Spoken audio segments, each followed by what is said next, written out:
마이너스가 났죠. 네. 굉장히 우리 이 시간에서도 우려했죠. 계속 소비가 네. 좀 침체되고 있는 거 우려했고 이 경기를 턴어라운드 시킬 수 있는 방법은 자본시장 활성화법 그 5천이라는 수치도 다른 나라들 정도의 밸류에이션으로 가는 겁니다. 라고 얘기하는 거와 같다고 봐야죠.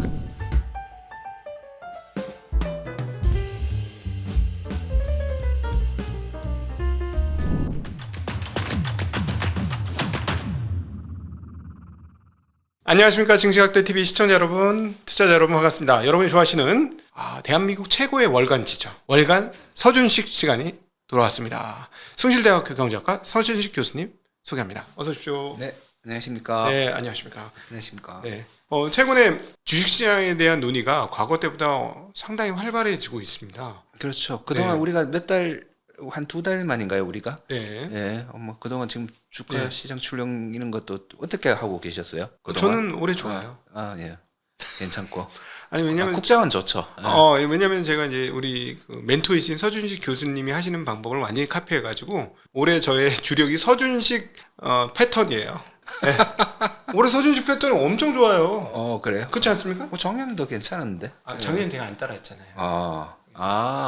그래서 제가 학을 띄워가지고 저에 대해 학을 띄워서 네네. 올해 상당히 강력하게 서준식 패턴을 제 투자해서 그냥 적용을 한 거죠. 그래서 올해 뭐 상당히 좋습니다. 로열티 받아야 되는데.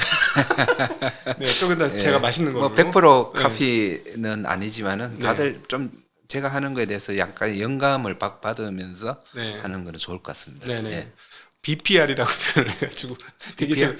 되게 재밌었는데 PBR을 말을 잘못 외워가지고 BPR이라고 표현을 했어요. 그래서 BPR 0.1배 이하는 어떻게 해야 돼요? 그거 없애야 되는 거 아니에요? 이런 얘기가 회자가 됐어요.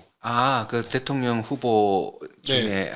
한 분이 예, 그런 얘기를 했습니다. 그러니까 과거에 우리가 이제 정치권에서 듣지 못했던 저도 얘기를 들었어요. 그거.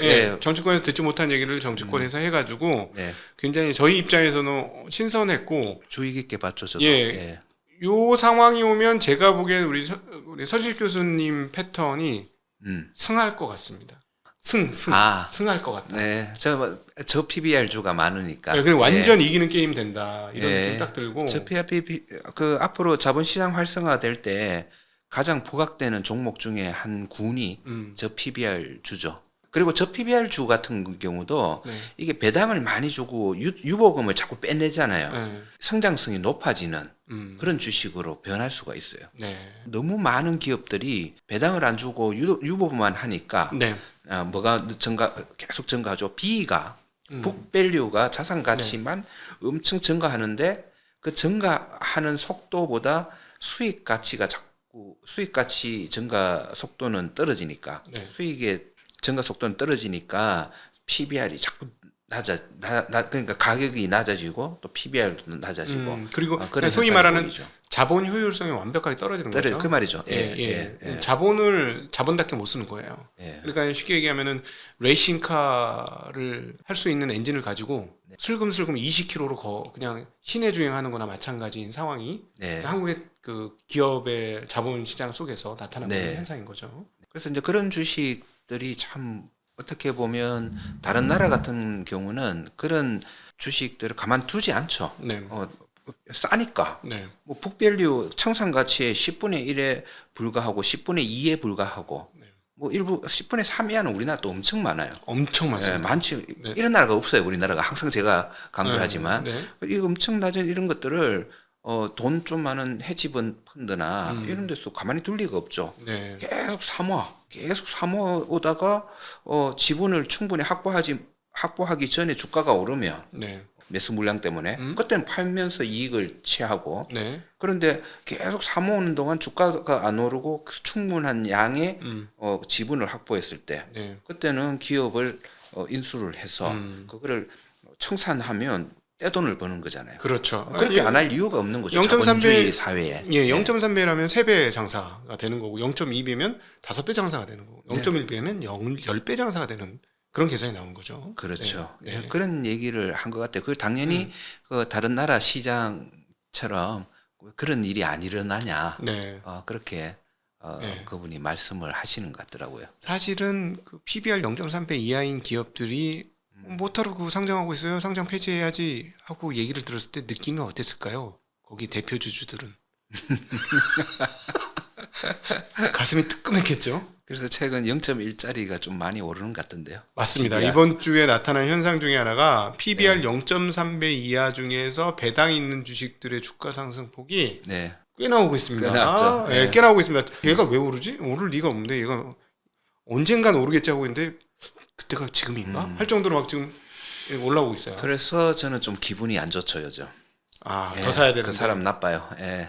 요즘 배당이 많이 와르르 왔잖아요. 4월 달부터. 그럼 저는 이제 그걸 가지고 일부 그런 종목들을 추가로 매수를 쭉 해야 되는데 계속 어떻게 그냥 그게 확 오른다기보다 계속 질질질질 요즘 매일매일 내일 조금 떨어지면 살까? 조금 더 올라 있어. 아니 이게 대놓으면 안 매일, 사죠. 매일. 대놓으면 안 사죠. 또. 네, 그런 식으로. 사기도 어려워요. 네네. 거래가 그래서 워낙 없기 약간 때문에.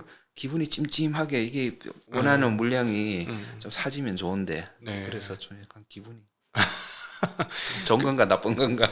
사실은 그 0.3배 이하의 기업들은 상장 폐지를 하게 되면 예를 들어 상속 증여할 때 유리하지. 상정을 다시 해야 되잖아요. 상장 폐지가 되면은.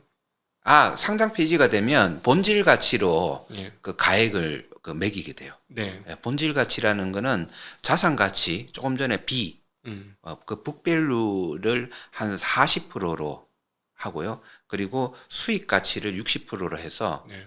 그렇게 해서 그 본질 가치를 만들어서 그 가액으로 그 평가하도록 네. 그게 어디 있냐 하면 상속과 정려에 관한 세법 네. 그게 들어가 있죠. 그렇게 되면은 뭐 0.3배 이하인 기업들은 나가는 순간 세금에 대한 부담이 엄청나게 커지는. 굉장히 커지죠. 네. 맞아, 그 생각했겠네요. 예, 그래서 뜨끔했을 것 같은 거예요. 그러니까 야야 안 되겠어 0.5까지는 한번 올려봐. 뭐 이런 분위기가 충분히 날 수 있지 않을까 하는 느낌도 들었어요. 저는. 이제 그런 걸 떠나서 상법 개정이 되고 네. 자본시장 활성화법에 대한 몇 가지가 계속 고쳐지면 우리나라가 다른 나라보다 그렇게 싸게 거래가 되고 있는 것들의 경영권을 가져갈 수 있는 그런 게 너무 좀 어려운 편인 지금 것 같아요. 상황에서 상법 개정 안 되고 있는 현재 시점에서는 무슨 자본시장법이 바뀌면 뭐 될 것 같처럼 얘기는 하긴 합니다만 대주주 적대적 M&A가 거의 없었잖아요. 그렇죠. 한국에. 그게 어려운 편인데 그런 것도 조금 더 적대적 M&A가 충분히 가능할 수 있도록 네네. 그렇게 규정이 바뀌어 그렇게 해야지 이 시장이 활성화가 되잖아요. 그래서 그런 식으로 간다면 네. 뭐 0.5 아니고 이하뿐만 아니고 뭐 네. 상당히 그런 저평가가 많이 해소가 될 수밖에 없는 거죠. 네. 아니 왜 이렇게 저희가 얘기하면 저희가 승량이라서 그런 건 아닙니다. 그러니까 예를 들어 우리가 뭐 기업을 사냥을 못 해가지고 기업 사냥꾼처럼 하이에나처럼 뭐 뜯어먹고 싶어서 그런 게 아니고 이건 나라 전체를 봐도 문제가 있는 게 GDP가 그렇죠. 더블로 마이너스 0.1%가 나왔어요. 전년 동기 대비 전기 대비. 네. 마이너스가 났죠. 네. 굉장히 우리 이 시간에서도 우려했죠. 계속 소비가 네. 엄청 침체되고 있는 거 우려했고 침체 이유에 대해서도 네. 뭐 다른 분들은 다르게 생각할지 모르지만 저희들 나름대로 이런 원인을 말씀을 드렸고 오히려 지금 상황에서는 한국은행에서 이거 경기 나쁘다고 네. 그 금리를 더 낮추면 더 부작용이 더 발생한다. 더 나빠질 거다 그랬잖아요. 네네네. 근데 작년에 더 금리를 낮췄고 안 좋아지잖아요. 네네. 지금 이 금리를 지금 낮추면서 좋아지게 할 수 있는 경제가 아니에요. 예. 그래서 그렇지만 우리가 또 새로운 대선이 시작되면서 다음 정부에 대한 기대는 좀 많잖아요. 네네네. 예, 자본시장 활성화 특히 네네네. 이게 제 생각에는 이것만 제대로 되면 돈 안 들이고 1%에서 2% 정도 그 정도의 GDP 성장률을 그냥 플러스 그냥 얻을 수 있는 효과를 가져오니까 지금 이 상황에서 이 경기를 턴어라운드 시킬 수 있는 방법은 네. 자본시장 활성화법밖에 없다고 네. 생각을 하는데 최근에 또 지난번에 우리 대담했던 그 네. 이소영 의원이 예, 아주 큰 발의를 건을 하나 발의했습니다. 네. 예, 그때도 잠깐 얘기를 했었는데 네네. 예, 배당소득 분리과세. 배당소득 분리과세. 네. 예, 그래서 그거를 또 그 전에 그 대담에서 그 후보자가 네. 후보자가 거기에 대해서는 좀 시뮬레이션을 해봐야 되겠어요. 예, 예. 라는 얘기를 했죠. 그래서 네네, 제가 그렇죠. 그걸 보면서 이거 시뮬레이션 안 해도 저거는 뻔히 다 나오는데. 이게 왜냐하면 시뮬레이션을 하는 게 이게 그렇게 어렵지 않아요. 예. 어렵지 않아요. 예를 들어서 배당소득 분리과세를 네. 다른 나라처럼 미국처럼 그 정도로 낮춰주면 예를 들어 22에서 뭐 25% 정도 사이? 15%에서 20% 정도. 아, 미국은 그래요? 미국은 그런 것 같아요. 네네네. 뭐 한 15%에서 보통 20 몇 프로. 네네. 어쨌든 분리과세로 했을 때, 그러면 다른 나라들만큼의 배당 성향으로 올라진 걸로 가정을 하잖아요. 네. 가정을 하자고요. 그렇게 다른 나라들처럼 되는 쪽으로 세금과 배당 성향이 맞춰진다면 배당을 어느 정도 금액이 어느 정도 증가할지 네. 그런 게 계산이 될 거고. 네. 그렇다면 거기에 대고 세율을 곱해서 그러면 전체 정부가 얻을 수 있는 세금이 어느 정도인지 그런 거를 계산을 할 수가 있겠고. 네. 그다음에 추가적으로 우리가 고려해야 되는 거는 그 세금들이 우리나라 국민들의 부에 네. 자산 부에 얼만큼 영향을 미치느냐, 돈이 어떤 식으로 흘러 들어가는가까지 분석을 해서 그 사람들의 돈들이 어떻게 소비와 투자에 또 영향을 끼치면서 돈이 도느냐, 네. 이런 것까지 분석하면 이제 또 조금 더 네. 복잡해지겠지만은 충분히 그거를 시뮬레이션 해보면 저는 이제 암산으로 해봤는데 네. 예, 이거는 가능하다라고 생각하고 네. 있는 와중에 이소영 의원께서 그 발의를 하셨더라고요. 사실은 예전에 이제 우리 선일 교수님께서 얘기하셨듯이 지금 뭐 상속세에 대한 논란이 굉장히 많습니다. 상속세가 뭐 50% 60% 되니까 너무 높으니까 네. 이거 안 되면 절대 아무것도 안 된다 막 이렇게 주장하시는 분들이 굉장히 많아요. 거기에 대한 대안 중에 하나로 배당소득 분리과세를 말씀을 하셨었어요. 예. 네. 그 얘기 굉장히 중요하게 저는 얘기했고요. 상속세는 계속해서 상속세 조금 깎아주자, 오케이. 그냥 깎아주지 말고 네. 그 사람이 일생 동안 낸 세금만큼은 깎아주자. 100억 자산을 남겨주는데 네. 그 사람이 살면서 50억 세금을 이미 냈어. 네. 소득세도 내고 보유세도 내고 네, 그랬어. 그러면 50억 그건 정말 인정해서 그동안 열심히 낸 세금 인정해서 네. 그거를 깎고 나머지 50억에 대해서 그 상속세를 부과하는 그런 네네. 방식으로 바꾸자라고 저는 줄기차게. 지금 뭐 소득세가 기업 법인세를 초과했지 않습니까? 네. 그러니까 이게 뭐냐면 30년 전, 뭐 20년 전, 30년 전 기준으로 하니까 그때는 연봉 5천만 원만 해도 와 연봉 1억 이랬는데 네. 물가 지금 짜장면값 3천 원 하던 때 네. 만들어낸 기준이니 지금 그러니까 과거에 비해서 연봉 1억 이상자가 엄청나게 많이 늘었는데 그렇죠. 그러니까 소득세가 엄청나게 늘은 거죠. 엄청나게 는 거죠. 그런데 네. 상속세 얘기는 할 때 깎아달라고 할 때 그 얘기를 하거든요. 네. 인플레이션 반영하자. 그래서 그러면 제가 그럼 소득세는 더 심한데 그럼 또 그 얘기는 또 잘 안 하더라고요. 항상 그래서 이거는 어디를 깎아주면 다른 데를 늘려야 되는 거기 때문에 네. 그런 것 같아요. 전부 뭐 원자력 발전소 짓자 막 그러는데 그러면 어디다 지을래? 그러면 아무도 얘기를 못 해요. 맞아. 지금 그러니까 우리나라에 지을 데가 어디 있어요? 그러니까 세금을 깎아달라고 그러니까 너무 비싸니까 깎자 이 얘기까지는 되게 쉽지만 사회를 돌리려면 세금 필요한 거고 뭐 도로를 깔고 뭐 인프라를 하고 뭐 이렇게 복지를 하고 하려면 네. 그렇죠. 그렇게 하기 위해서는 세금에 대한 국민들의 저항감을 가장 낮추는 식으로 네. 세금을 많이 내는 사람들에 대해서 그런 식으로 나중에 세금을 우대해주고 네네. 뭐 그런 식으로 해주는 그런 방법을 좀 많이 써야 될 것 같습니다. 자 그리고 또 재미난 얘기가 들리는 게 주가지수 5천 얘기를 합니다. 제가 상법 개정되면 제가 막 이 방송 저 방송에서 4천 되죠 4천 왜 이러냐 막 그런 얘기해요. 왜냐면 야 1.4배 넘어가니까 4천 되죠 막 이렇게 얘기를 했거든요. 네. 우리가 고점이 1.4배니까 네. 당연히 그 PBR 1.4배는 뚫는다. 네. 그러면 이제 4천 포인트 간다. 저는 이런 논리를 했는데 어떤 근거로 얘기하셨는지 모르겠는데 5천을 툭 하고 얘기가 돌고 그게 있어요. 제가 사실은 네. 다른 방송에서 네. 얼마 전에 네. 방송에서 거기서 묻더라고요. 네. 그러면 상법 개정되고 네. 그러면 주가를 굉장히 좋게 보고 풀로 지금 지르고 계시는데 네. 어느 정도까지 올라갈 것 같냐? 예. 그래서 우리는 그런 거 얘기 잘 안 하잖아요. 네, 그냥 그렇죠. 지금 싸다, 네, 비싸다 네, 이 네, 얘기는 하지만은 네. 뭐 몇 포인트까지 올라가다 이런 얘기를 한 적이 제가 한 번도 없는데 네. 처음으로 얘기했어요. 네. 처음으로 제가 그때 어떻게 얘기했나 하면 적어도 3,500. 네. 그리고 아마 그러니까 지금부터 한 1년 안에 네. 그리고 한 4천 정도 네. 그 정도에서 움직일 수 있는 여지가 충분히 가능성이 크다라고 네. 지수를 처음으로 밝혔는데 근데 그 썸네일로 그걸 올리니까 조회수가 완전 폭증하던데요. 네, 그렇죠. 그게. 예. 저희도 오늘 5천 왜 어떻게 가능한가 이렇게 썸네일 달도록 하겠습니다. 그래서 했는데 그래서 그 엄청 많은 분들이 그걸 보셨더라고요. 그래서 저는 그 정도 보고 있죠. 저는 한 1. 지금 현재보다 1.4배, 네. 1.7배. 네, 그렇지. 그러니까 지금보다 한 1.5배 정도는 충분히 오를 여지가 있고 네. 그것이 앞으로 다른 자본시장 활성화법하고 어울려진다면 네. 배당 세. 소득세나 네.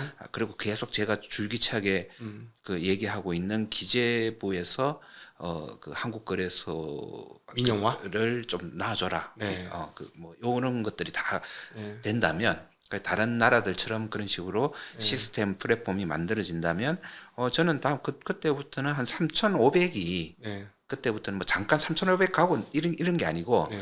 그때부터는 바닥이 될 거다. 네. 그런 얘기를 해가지고 댓글에 욕을 많이 먹었거든요. 그러세요.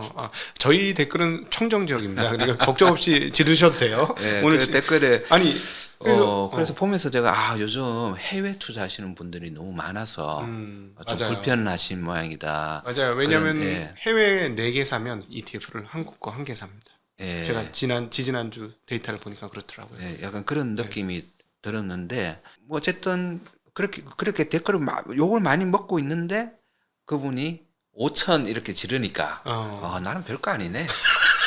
아니 그래서 나는 뭐 3,500 뭐 아니 알고 지르셨는지 모르겠지만 저희가 가이드를 좀 해줘야 될 필요가 있을 것 같아요. 네네. 5천을 만들려면 어떻게 해야 된다. 저희 방안 있지 않습니까? 5천을 만들 수 있는 우리는 방안들이 있지 않습니까? 뭐 상법, 세법, 네. 거래소 관련 거래소 이게 관련. 굉장히 중요하다고. 그러니까 가장 거래소 중요하다. 거래소 같은 경우는 사실상 상장하는 기업에 대해서 규정을 정해서 입출입을 만들 수 있지 않습니까? 그러니까 상장하거나 상장 폐지를 시키는 데에 사실 상당히 강력한 권력을 갖고 있는 게 거래소 아니겠습니까?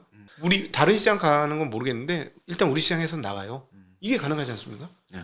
그게 그런 게 가능해지고 뭐 그런 거 한두 가지가 문제가 아니고 사실은 거래소가 제대로 민영화만 시켜놓으면 우리가 이거 고민하고 얘기할 필요가 없어요. 거래소가 자기 회사의 이익을 극대화하기 위해서는 자본시장이 커져야 되잖아요. 네네. 그러면 거래소가 앞장서서 이런 얘기를 하고 자본주의에 자본시장에 돈이 들어와야지 소리 하면서 모든 그 정치인들도 만나고 이렇게 가야 됩니다. 네. 로비도 하고 네. 그런 식으로 가면서 규제도 바꾸고 우리 백화점에서 이런 물건들을 그냥 백화점 꾸며서 계속 그 리노베이션하고 이런 것처럼 이런 것들은 우리 손님들 많이 오는데 도움이 안 돼. 그런 건 퇴출시키기도 하고. 네네네. 저 같은 경우는 거래소에서 그거 강제할 수 없는지 모르겠는데 한 기업당 대표 기업 하나씩만 넣으세요. 너무 많아요. 외국이 그렇죠. 네, 너무 많아요. 종목이 너무 많으니까요. 뭐 H 기업은 H 기업 한 개로 하시고요. L 기업도 L 기업 하나로 하시고요. 그러니까 좀 가격하긴 한데. 네. 아니 이미 지금 많이 이렇게 있는데. 제가 조금 가격합니다. 아니 저는 지난번에 한번 우리 역사를 얘기했잖아요. 네. 그때 1970년대 네. 그 오일 쇼크 때 금리 동결, 네. 사채 동결을 시켜주는 대신 네. 억지로 상장을 다 액면가로 시키면서 네. 막 강제적으로 이제 그때 상장을 시켰죠. 네. 그러니까 그때 약간 어떻게 보면 부작용. 네. 그래서 우리나라가 막 많은 기업들이 한 그룹에 많은 기업들이 상장돼 있고 그런 것도 많은데 이제 그런 걸 떠나서 그것보다도 자꾸 분할 상장시키는 거 지금. 아니 그리고 이런 같은 거, 업종은 이런 거 없어지겠죠. 한 개만 나와야죠. 같은 업종 한 회사가 같은 업종을 여러 개 상장하는 회사들이 있어요. 너무 웃기는 거잖아요. 큰 배 만들고 작은 배 만들고 중간 배 만드는데 다 상장을 하고 있어. 그럴 필요가 뭐가 있냐. 그냥 배 만드는 회사 한 개만 대표만 해. 게다가 거기서 또 중간층 있고 또 위에 또 있고 할머니, 할아버지, 아버지, 어머니, 손자, 손녀 다 상장돼 있는 거예요. 그런 거를 이제 완전 민영화가 되면 그래서해서 그게 우리나라 시장에 도움이 될 거고 그런 식으로 어떤 가이드라인을 제시하거나 유도하고 다 그런 걸 알아서 하겠죠. 네네. 이제 우리 좀 그만 떠들고. 그래서 제 생각에는 그렇게 중복 상장된 거 다 치우고 다시 이제 좀 단일화 시키고 그다음 그 정말 좀 체력이 안 되는 기업은 좀 상장을 늦추고 아니면 2부 시장, 3부 시장 더 만들어 갖고 그쪽으로 보내고 뭐 이렇게 하면 5,000포인트 못 만들 이유는 없을 것 같아요. 5,000포인트가 되면 PBR이 한 얼마 되는 거죠? 지금 PBR이 1 안 되죠? 0.8입니다. 지금 0.8이죠. 네네네. 그러면 2,500 0.8이니까 1.6이 5,000. 1.6에 5,000. 그거는 다른 나라들은 여러분 그 PBR이 1.6 다 이상이거나 그 내외에서 움직이는 그렇죠. 쪽이 많으니까 그 5,000이라는 수치도 이런 얘기죠. 다른 나라들 정도의 밸류에이션으로 가는 겁니다라고 얘기하는 것과 같다고 봐야죠.